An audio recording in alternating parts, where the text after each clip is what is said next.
सर्व प्रकारच्या उत्तम आणि सुग्रास अशा व्हेजिटेरियन डिशेस बघण्यासाठी A1 सुग्रास रेसिपीजला सबस्क्राईब करा, लाईक करा, कॉमेंट करून शेअरही करा. नमस्कार. A1 सुग्रास रेसिपीच्या किचनमध्ये मी अमिता ताते आपणा सर्वांचं स्वागत करते. आज आपण करत आहोत खुदखुद्या भात. ह्याला खुदखुद्या का म्हणतात हे मी तुम्हाला नंतर सांगेनच, पण आज थोडी तब्येतही बरी नसल्यामुळं आज ह्या भाताची आठवण झाली. माझं लग्न झाल्यानंतर माझ्या आजी सासूबाई नेहमी हा भात करायच्या. तेव्हा मला या भाताच्या नावावरनं खूप हसायला यायचं, पण खरं सांगू का, त्या भाताची चव घेतली आणि मग मात्र त्याचं नावही खूप आवडायला लागलं. अगदी चविष्ट आणि तोंडाला चव वाढणारा असा खुदखुद्या भात. A1 सुग्रास रेसिपीजला तुम्ही जर सबस्क्राईब केलं नसेल तर सबस्क्राईब करा आणि शेजारील बेल आयकॉनचं बटन दाबा, म्हणजे सर्वप्रथम नोटिफिकेशन तुम्हाला येईल. तसेच रेसिपीला लाईक करून रेसिपी शेअरही करा. हा खुदखुद्या भात करण्यासाठी इथं मी अर्धा कप तांदूळ घेतलेले आहेत. हे तांदूळ शक्यतो आंबेमोहर किंवा इंद्रायणी तांदूळ घेतलेले बरे, कारण हा जेव्हा आपण भात करतो तेव्हा या भाताला त्या दोन्ही तांदळाचा वास खूप छान लागतो आणि हा भात मऊ लुसलुशीत सुंदर वासाचा असा होतो. पण आंबेमोहर किंवा इंद्रायणी तांदूळ नसेल तर कुठलाही तांदूळ घेतला तरी हा भात छानच लागतो. ह्या मेजरिंग कपाने पाव कप तूर डाळ आणि पाव कप मूग डाळ घेतलेली आहे. हे सगळं साहित्य 2 वेळेला चांगलं स्वच्छ पाण्याने धुवून घेतलेलं आहे आणि आपण कुकरला लावून घ्यायचं आहे. भातामध्ये नेहमीच्यापेक्षा थोडंसं पाणी जास्त घालून हा भात शिजवून घ्यायचा आहे. इथं मी अर्धा बाऊल तांदूळासाठी 1 पूर्ण बाऊल आणि थोडंसं 4-5 चमचे पाणी जास्त घातलेलं आहे. डाळीमध्ये पाणी घालताना थोडंसं जास्त पाणी, म्हणजेच ह्या दोन्ही डाळी मिळून अर्धा बाऊल डाळ झालेली आहे, तिथं मी 1 बाऊल पाणी आणि थोडंसं 4-5 चमचे पाणी वरती घातलेलं आहे. हे सगळं आता मी कुकरला लावत आहे. तांदूळ आणि डाळ पहिल्यांदा सेपरेटच शिजवून घ्यायचं आहे. पहिल्यांदा कुकरला शिट्टीचा कुकर असेल तर मात्र 2 शिट्ट्या झाल्यानंतर 3ऱ्या शिट्टीला गॅस मंद करून शिट्टी करायची. नाहीतर 2 शिट्ट्या झाल्यावर 5 मिनटं गॅस मंद आचेवरती ठेवून मग मात्र अजून 1 शिट्टी करायची, म्हणजे डाळ आणि भात मऊसूत लुसलुशीत आपल्याला पाहिजे तसा तयार होतो. पूर्वीच्या काळी हा भात कुकरमध्ये लावत नसत, डायरेक्ट चुलीवरती शिजवून घेत असत. गरम असतानाच हा भात असा पळीने मऊ करून घ्यायचा. इथं तुम्ही स्मॅशर वापरलं तरी चालेल, पण अगदी हा भात मऊ करून घ्यायचा.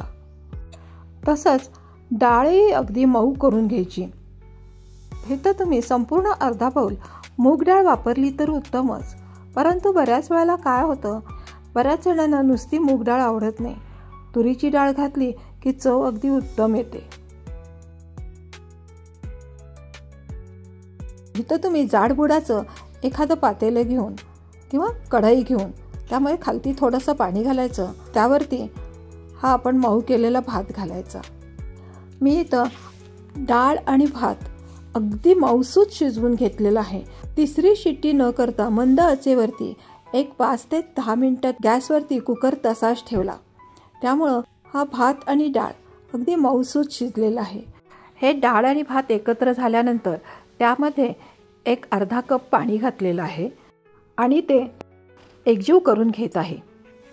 हा डाळ आणि भात सेपरेट लावायला सांगायचं कारण म्हणजे जर ते एकाच वेळी एकसारखे मऊसूत झाले नाही तर त्याला वेगवेगळे मऊसूत करून घ्यावं लागतं. म्हणून ते एकाच वेळेला एकाच भांड्यात एकदम शिजवून घ्यायचे नाहीत. सेपरेट असे शिजवून घेतले तर आपल्याला डाळ वेगळी आणि भात वेगळे असं मऊ करणं सोपं जातं. घोटत असताना थोडं घट्टसर जाणवलं तर त्यामध्ये 1 अर्धा कप परत पाणी घालायचं. चवीनुसार मीठ आणि 1 चमचाभर मेथकूट घातलेला आहे आणि 1 चमचाभर तूप घातलेलं आहे आणि परत हा भात उत्तम असा चांगला घोटून घ्यायचा आहे.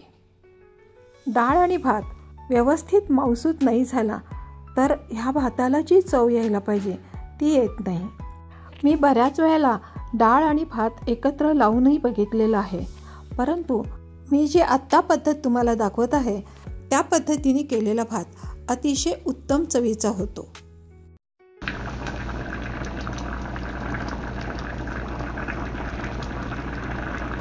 हा भात शिजत असताना त्याचा एक खुदखुद खुदखुद खुदखुद असा आवाज येतो, त्यामुळं ह्याला खुदखुद्या भात असं म्हणलं जातं. शिवाय त्यामध्ये थोडं तुम्ही जास्त पाणी वापरलं तर त्याचा रट रट रट असा आवाज येतो, म्हणून त्याला कधीकधी रटरट्या भात असंही म्हटलं जातं. हे सगळे स्पेशल कोकणातलेच शब्द आहेत. खरं पाहिलं तर आज माझी थोडी तब्येत बरी नाही आहे, त्यामुळं ह्या भाताची आठवण झाली, म्हणून आज पापड तळत नाही आहे. हा पालक पापड मी असा थोडंसं तेल लावून भाजून घेत आहे. हा पालक पापड नुसतं वरती तेल लावून भाजला तर तो उत्तम चवीचा लागतो. कधीकधी स्वयंपाकाचा कंटाळा आला असेल किंवा थोडीशी कणकण वाटते म्हणा किंवा दगदग झालेली असते, तेव्हा असा पोटाला हलका आहार म्हणून सुद्धा हा खुदखुद्या भात खाल्ला ना तर अगदी मन प्रसन्न होतं आणि आपल्याला विश्रांती पण मिळते. करून बघा एकदा, किती छान आणि मस्त लागतो ते. ह्या भाताबरोबर एवन सुग्रास रेसिपीमध्ये केलेलं क्रश लिंबाचं आंबट गोड लोणचं, दह्यातली कोशिंबीर, पापड आणि भरपूर असं तूप घेत आहे. आपण पहिल्यांदा तूप घातलेलंच आहे, नंतर वरून तूप नको असेल तर तुम्ही नाही घेतलं तरी चालेल, परंतु आजारपणात मात्र असं तूप घ्या, म्हणजे पोटाला छान आराम मिळेल. वरतून असं थोडं तूप घालायचं आणि थोडंसं असं मेथकूट भुरभुरायचं.